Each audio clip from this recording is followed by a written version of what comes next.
Alright, so first up, we got some black walnut and some hard maple. Just kind of rip that down to size.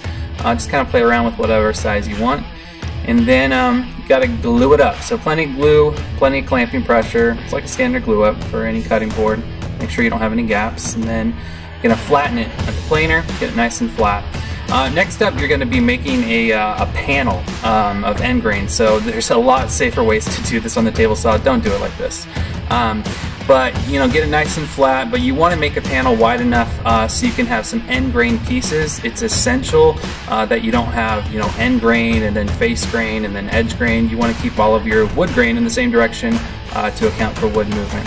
Then I'm just cutting all the pieces down to the size I want. I think here I was pretty close to 2 inches, you know, maybe more like 1 3/4 inches, and then you just space it out, kind of get that look, and you can kind of see what it's going to look like, which is pretty sweet.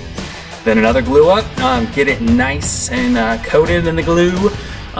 Once again, just lots of clamping pressure, but really be careful to get that alignment just right to get the look that you're hoping for. After that, we're gonna flatten it. So for me, I don't have a drum sander, so a planer sled, a router sled it was.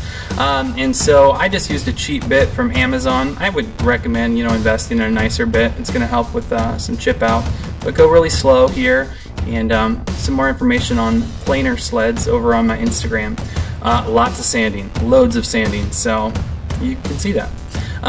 Next up, another little jig for the juice groove. Again, I have some content on this over on Instagram, but you can just go really slow. Really important that you have, you know, good uniform pressure. Be careful. You can jump around light, slow passes, about 3 or 4 passes at incremental depth. And then you sand it. So I've got one of my helpers here helping me sand, getting those grooves nice and smooth. Yeah, so more sanding. So, you know, whatever your sanding progression, go for it. Of course, make sure you raise the grain. We went water balloon style because it was summer, but just like a spray bottle will work just fine. But before that last sanding coat, make sure you raise the grain with some water. And then, when you're all done, mineral oil. So we did quite a few coats here. That end grain really soaks it up. To make sure you seal that board and protect it, and then finish off with a wax. So food safe wax, this is Walrus Oil's board wax, great stuff, but really get that in there, buff it in, buff it out, and you can see that crazy color from the maple. That maple and that black walnut end grain is really, it's pretty classy, but pretty happy with the board. We use it a ton.